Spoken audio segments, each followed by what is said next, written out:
Bum bum bum bum bum bum bum bum bum bum bum bum.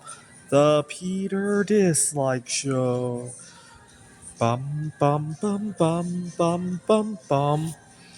I recently traded up my car, and when I looked at the old title, it shows you how many miles you had on your car when you bought it. I realized that in 3.5 years of owning that car, I had put over 40,000 miles on it. And I was thinking about this, and I'm not a very fast driver, and most of those miles were spent in the city. I mean, I did move from Seattle, but that was only one drive, right? And the only vacations I can think of where I spent most of the time on the highway were the trip to go see the solar eclipses, or two of them, and not much else, right?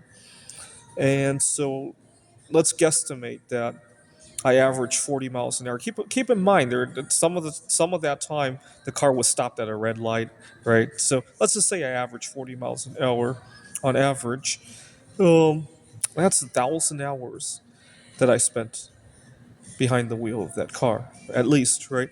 And and then I thought about, well, how many hours do I spend awake during the day? Like 16, maybe. We take 1,000 hours divided by 16 hours that I'm awake every day.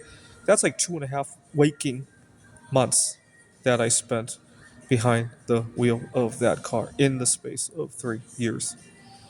And do the math, right? That's a few weeks. That's like 3, 4 weeks every year. Now, that wouldn't that be nice to have to ourselves, right? Especially here in the United States, most people don't get vacation time from their work, and then on top of that, we have to then spend like a whole month behind bars.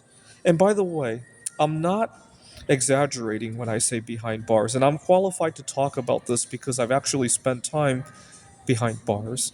And let's just say I got in trouble today for something, right? Let's imagine that it's become illegal to own bismuth, and I get caught with it, and I get a choice, right? I could spend a week behind bars, or I could spend a week just driving aimlessly through all the boring cities around the United States. I couldn't tell you which punishment I would choose. I really couldn't. Especially when you consider how dangerous the driving is, right? The odds of getting hurt driving are way higher than the odds of getting assaulted and then beat up when you're behind bars, right? It really is, and right, I'm not joking there, but it's sad what we would put up with.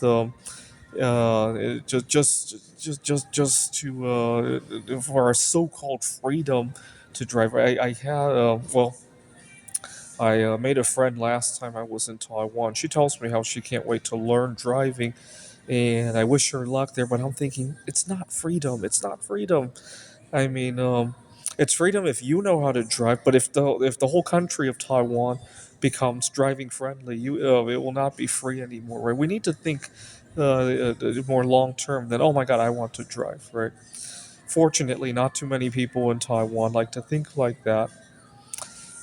Anyways, that will be a big consideration the next time That was a big eye opener, by the way, looking at the miles and thinking about it. So the next time I take a job that's, that I could either do remotely or that's close by that I don't need to drive, especially one that I can just walk to, right? I've worked in situations like that. That's the equivalent of having an extra 3 weeks of vacation right there, right?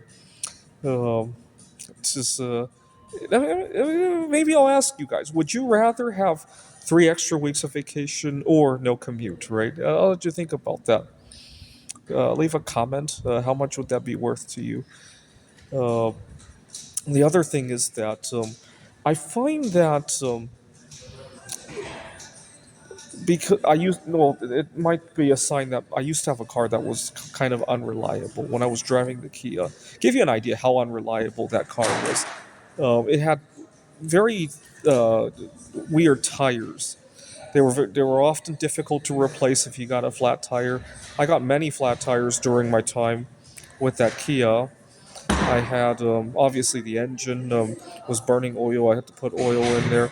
Now last year, I had a very rough time with networking with people here in the Phoenix area, and I had a good friend at church who put me on my first blind date in 2 years at that point. but I had a car that was so unreliable.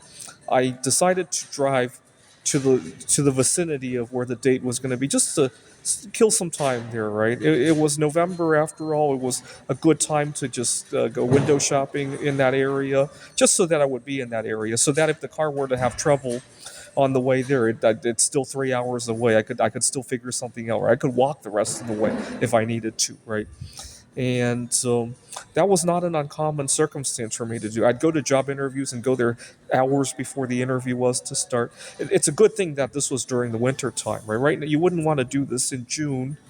I'm so glad I replaced the car. Now I'm not, and I'm in a better situation now, right? Now if I can't show up to a date because there's trouble with the car, I'm not going to be terribly upset, right? Compared to when I hadn't gone on a date for 2 years at that point, right? This is the Peter Dislike Show. Bum bum bum bum bum bum bum bum bum bum bum bum.